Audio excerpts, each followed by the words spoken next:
Hey folks, I gave the cops all the evidence they needed on a platinum platter, and yet it still wasn't enough to trigger an investigation into liquor theft. Remember my visit to the LCBO store on the Queensway in West End, Toronto last September? I wasn't there on assignment, rather I was off the clock. I just popped in to purchase a bottle. Some other customers popped into the store too. Unlike me, they had absolutely no intention of paying for the merchandise. Here, check it out. Are you guys paying for that? Hey! Are you punks paying for that? Hey, what is that?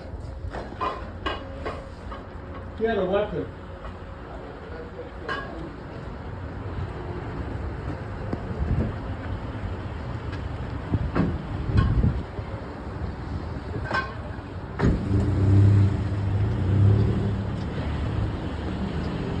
Now, I estimate that thousands of dollars of booze waltzed out the door that night, but perhaps even more egregious, in the aftermath, nobody seemed to care. To this date, neither the store's manager nor LCBO corporate will say if they filed a police report. And I have a very strong hunch they did not contact the police whatsoever. And later that month, when I made a house call to nearby 22 Division, the cops couldn't be bothered taking a report from me because I wasn't the victim. You know, I would argue that point. The Liquor Control Board of Ontario is a Crown corporation. Translation, we, the tax-paying people of Ontario, own this monopoly. In other words, we all have skin in the game. We are all financially victimized when the product is stolen. In any event, let's fast forward to last January. This is when I came across a contest being run by the fine folks at Crime Stoppers. Crime Stoppers announced they were offering a reward of $2,000 for information that would solve a retail crime. You know what, folks? I considered myself to be a shoo-in for this prize. Just consider the evidence I submitted. 1. I was an eyewitness to a crime, namely that liquor theft. 2, I recorded video evidence of the crime in progress, even when I was threatened with a weapon by one of the thieves. 3, when it was relatively safe for me to do so, I exited the store to record the license plate number of the getaway vehicle. And 4, later, we were able to track down the Brampton address where the van is registered. So, the other day I called Crime Stoppers to find out when I could expect my windfall. But what's that old saying again, folks? The devil is in the details, aka read the fine print. Check out an excerpt from my conversation. So this tip here, a response was sent back to you. Oh. That when you submitted the information, it said, one of the questions was, would you be suspected of providing this information? You said yes. Yeah. So the response that was sent back to you was that we reviewed the tip, and because you can be suspected of providing the information, we couldn't process the tip without further clarification, like why would you be suspected? Is it, are you the only person that knows this information? Is it, maybe a person, the suspect that you're reporting on, are you the only person that's confrontational with him or talking to them about it? You know what I mean? So this information was not passed on to the authorities. So unfortunately, sir, if the LCBO didn't want to file a report with police, they are the victims of the matter. Without the victims coming forward to file that report, then really the police will not engage, being that if they did arrest the individual, then there's no complainant. Right. You understand? So there you have it. Unless the LCBO itself reports the theft, there will be no investigation, and therefore I am automatically disqualified from the contest. But as I stated earlier, the LCBO has absolutely no intention of calling the cops. The question is, why would that be? Well, here's why. The booze bureaucrats don't care about doing the right thing. Rather, their prime directive is all about mitigating bad publicity. And yes, the LCBO is notorious for downplaying theft numbers. The last figures I have access to date back to 2018 when theft was first spiking.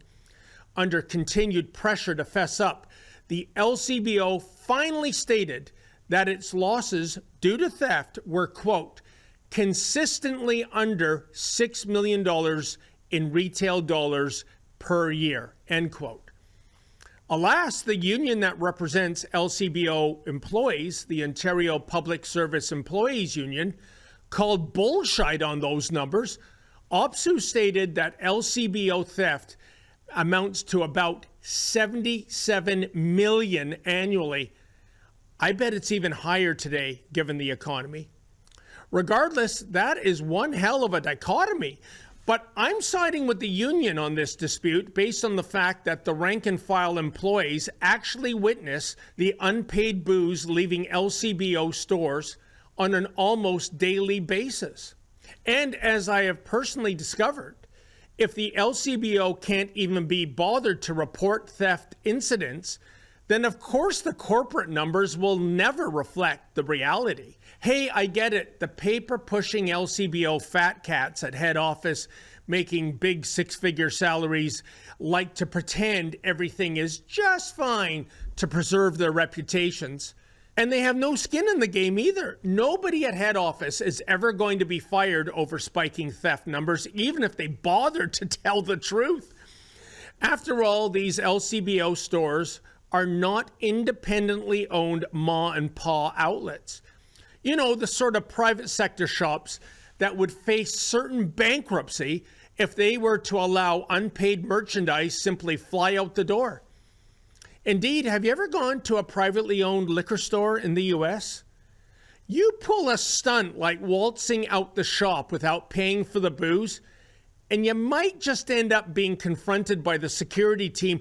I think their names tend to be Smith and Wesson. But the store owner is ready. Even though he's 80 years old, he has the reflexes of a teenager and opens fire. In the final analysis, I must point to the words of Toronto Mayor Olivia Chow during the Crime Stoppers press conference in which the contest was announced. Retail crime affects workers who deserve to feel safe at work.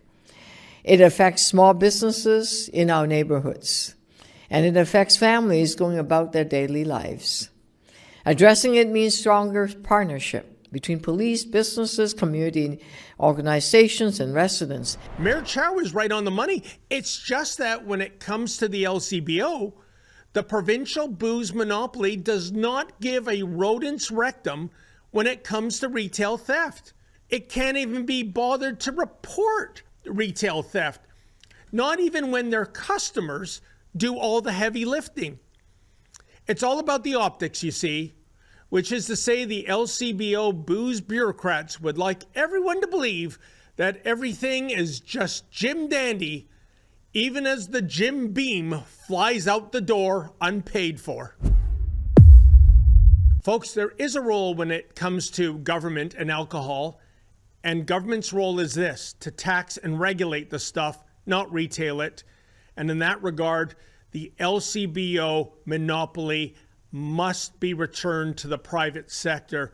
The LCBO is a bloated bureaucracy that is irresponsible when it comes to liquor sale management. And if you feel like we do, please go to our petition, sellthelcbo.com. That's sellthelcbo.com. Tell the people in charge you want government out of the retail liquor business.